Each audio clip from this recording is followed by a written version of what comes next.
ng nararamdaman ko. Siguro, artista lang naman po ako, sa totoo lang po. Pero ramdam ko yung mga ipinaglalaban ng mga kababaihan natin. Naiyak ako, ano ba yan? Kato na lang. Pero sa totoo lang po, ganito rin po yung naramdaman ko nung una ko silang nakasama. At,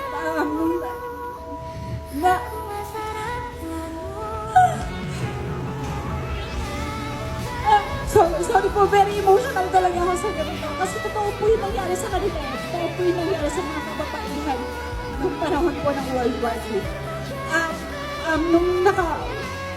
yun nga po, naimbitahan po kasi ako na magpunta po sa We Love Filipina organization din po para sa mga comfort women.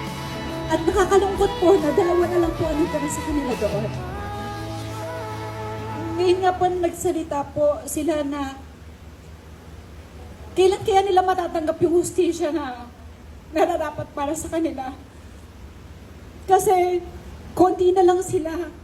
So kailan pa? Di ba po? Sobrang pasensya na po dahil nung nakausap ko po kasi sila, sobrang durog na durog rin po ako. Sobrang sakit po sa puso na marinig yung kwento nila. Dahil totoo po yung nangyari sa kanila. At hindi po biro. Isa nga lang po sa mga tumatak sa akin doon, yung kwento po ni Lola, isang po ba yun? Ni Lola Narcisa. Sabi niya doon, kapag nakikita ko yung mga kabataan ngayon, masaya sila. Kung siguro ako yung bata na yon ngayon, siguro ang saya-saya ko. So, dun pa lang po, doon ko na-realize na sobrang swerte pala ng henerasyon natin ngayon na hindi natin naranasan yung naranasan nila nung panahon ng hapon. Napakapalad po talaga sobra natin. Kaya, sabi ko, nung ginawa ko po itong Teresita, dito po sa Pulang Araw, mas na-appreciate ko po at ginawa ko pong inspirasyon yung mga nangyari po sa kanila para mas galingan at pagbutihan ko po at mabigyan ng kredibilidad yung pagganap ko po dito bilang si Teresita.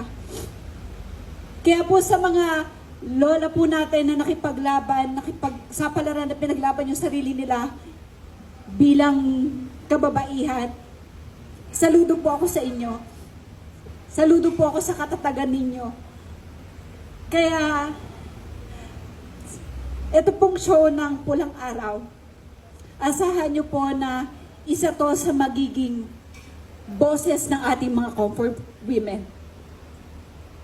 Istorya po nila ito, kaya po sana ay suportahan po natin.